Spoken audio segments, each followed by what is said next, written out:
Hello, hello, hello, I am the Game Catcher and you are watching The Game Index.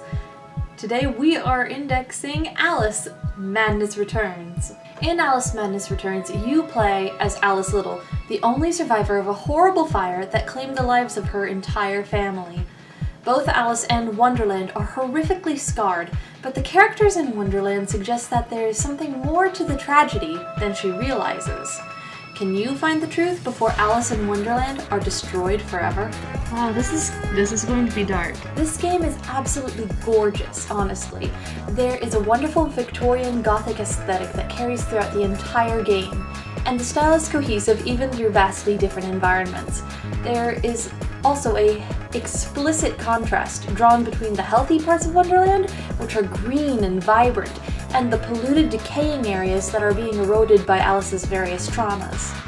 I should note here that Alice Madness Returns is absolutely a horror game, and it relies heavily on the shock value of gore and body horror in some scenes. The developers make this explicitly clear in the opening cinematic, where, well, the March Hare's eyeball pops out and these porcelain baby hands come out and rip the skin from Alice's face. It's rather graphic. Although this theme fades to the background during the first 3 chapters, the last 3 turn it up to 11, so if this stuff makes you as queasy as it makes me, please exert some caution if you're gonna play this game or watch any playthroughs of it. See, this is very gross and squicky. Very squicky. Alice Madness Returns is more than a horror game, a hack and slash. Normally I have a really hard time handling straight up horror games, but the fantasy and combat elements were so strong a presence in this game that it was able to trick me into forgetting that it was a horror game for a good long time. The developers put a lot of time and effort into the combat mechanics and scenarios, maybe a little bit more than they should have. They made sure that every weapon and enemy looked and felt unique, and you often had to quickly strategize to figure out each opponent's weakness, or maybe prioritize one type of enemy over another so that you can isolate the largest threat. I do feel that somewhere in the development process, the team was rushed and consequently boss battles were cut. This is something I felt since the end of the very first chapter, and it continued to annoy me throughout the rest of the game. There would always be a lot of build up to the boss fight at the end of the chapter, but right as soon as you reached it, you would cut to a cinematic and be whisked away to another area entirely. I think that they fully intended to provide boss battles, at least as far as the first 2 chapters went. It's the only way to make sense of these sudden, unexplained cutscenes. After Chapter 3, however, the encounters with major characters flow more smoothly without the intent for direct conflict. Another thing I should mention right here is if you're gonna buy Alice Madness Returns, I highly recommend that you get the console over the PC version. Not only does the console version handle much better control-wise, the PC version is very, very, very, very glitchy. And if you're going to get a PC version, I recommend getting Origin over Steam, because I tried using Steam at first, and every time I tried getting past the menu screen, it would just immediately crash. Game. That's not to say that Origin doesn't have its fair share of glitches, and glitches common to, like, any PC version, I imagine. On the PC, shortly after you receive the umbrella that serves as your blocking feature, you immediately become unable to use it without downloading a patch from the internet somewhere else. This is particularly awful because the menacing ruin, which is an enemy that is introduced directly alongside the umbrella block, is incredibly difficult to beat without the umbrella block, because what you're meant to do to combat this enemy is to use the umbrella block to redirect its range shots back at it, so that it will be stunned long enough for you to get some shots in with your knife. Come on, it's just a little bun. It's just a little bun. Oh, are you upset? Are you upset? Did the bun blow up in your face? Oh, bye-bye. If you're as inept with programming as I am, or if you have a tendency to crash your hard drive downloading something from even a mildly innocuous source like I do, there is an alternative path to beating the room. By exploding the clockwork bunny bomb directly in the menacing ruin's face, you can stun it long enough to get in a couple of shots with your pepper grinder. The stun, however, is much shorter than the stun you could have gotten with redirecting its own ranged attack back in its face, and this method takes a while to master. When I first started using it, it would take me upwards of an hour to defeat any one menacing ruin. I did it! Ah! I reached a state of zen. Thankfully, what happens is, as you progress through the game, you receive upgrades to your weapons through collecting teeth and purchasing the upgrades. And you also receive a very, very efficient and wonderful weapon, the Hobby Horse Heavy Hammer. And with these things, combating the menacing ruins becomes progressively easier. One significant problem I can see with the game, aside from the glitches there, is its pacing.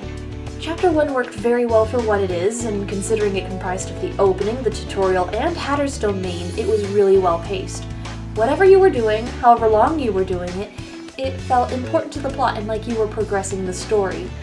That's how you always want to feel as a player.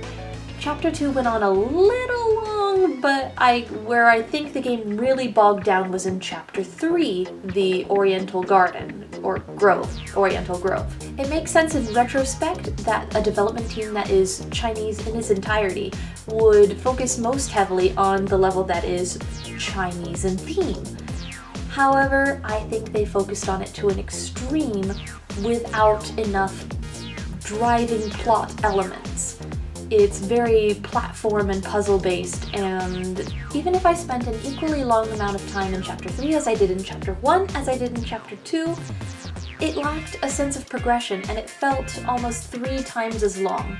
And you felt like you were doing of nothing of ultimate significance to the plot, and that feeling was so strong, I was really tempted to leave the game at that point and simply not finish it. Would it really be worth finishing if the game had lost its sense of direction to this degree? That's what I felt at the time. Thankfully, the plot picks up right back up again as soon as you get into Chapter 4. And this is around the same point that the game begins to remember, oh right, I'm supposed to be a horror game, huh? And then that's where the gore starts picking up again. Yep. I'm gonna start talking about the end game from this point out, so here's my spoiler warning. You can check back in around this time. Run away, Alice! Run away! The big threat throughout the course of the game is the infernal train, which utterly destroys any part of Wonderland that it travels through. At first, you would think the train is a manifestation of Alice's trauma from witnessing her family's death in the fire and blaming herself for it all. But as you travel and regain your memories of the incident and get some hints from major characters like the Red Queen, you can tell that there's someone who's a much more direct threat. As it turns out, the one who set the fire, killed Alice's family, and set the train in motion is none other than Alice's therapist, Dr. Angus Bumby. He had been stalking Alice's older sister Elizabeth, and on the night of the tragedy is heavily implied that he raped and murdered her before setting the fire to conceal his crime. When he learned that Alice had survived and might remember that he had been there through her trauma-induced insanity, he accepted her into his orphanage and began treating her. His treatment consisted of erasing her memories and breaking down her will, the same tactics he used on the other children in his orphanage to turn them into witless child prostitutes. The moment Bumby began his treatments of Alice, his counterpart, the doll maker, manifested in Wonderland. It's the doll maker who put the corruption of Wonderland in motion, and he started kidnapping the insane children that help Alice on her way through Wonderland by scribbling hints on the walls that you can see when you go into shrink mode. In his factory, the doll maker turns the children into the various ruins and dolls that serve as Alice's main enemies. I personally found this choice to be one of the best implemented parts of the game. From the moment we were introduced to Bumby, I was really sketchy about him. Something was just completely off. But until the moment of the reveal, I didn't really have anything specific I could pin on him. The hints and suggestions made by the characters, as well as the damning things revealed to us through the memory collectibles you can find scattered throughout Wonderland, perfectly built up the tension around the villain. And once it was revealed to be Bumby, everything started clicking into place. It was honestly some masterful storytelling, and the last boss battle against the doll maker was supremely satisfying. It finally scratched that big boss itch that I'd been missing from the first chapter. So cool! Overall, even though I had some problems with the pacing mid-game, and the PC version has some major glitches, I really enjoyed the puzzles, the combat, the aesthetic, and the masterful storytelling. I honestly think it's worth playing through just to reach the end and the payoff for the plot. And you can basically think of the glitches as playing it on nightmare difficulty, so finishing in spite of them actually makes you super pro. As an added bonus, once you've played through a level in the game, you can return to it at any time with all of your unlocked weapons and dresses, which provide specific, bonuses to, Rose health and teeth collection rates. And you can go back to comb through and find all of the collectible bottles and memories you might have missed. I don't know if there's something special that unlocks if you do all of this, since despite our logos' accidental similarities, I am not a completionist. I ain't got time for that. But you can definitely check it out. My rating on this game is an 8 out of 10. I am the Game Catcher, and this game has been caught and cataloged.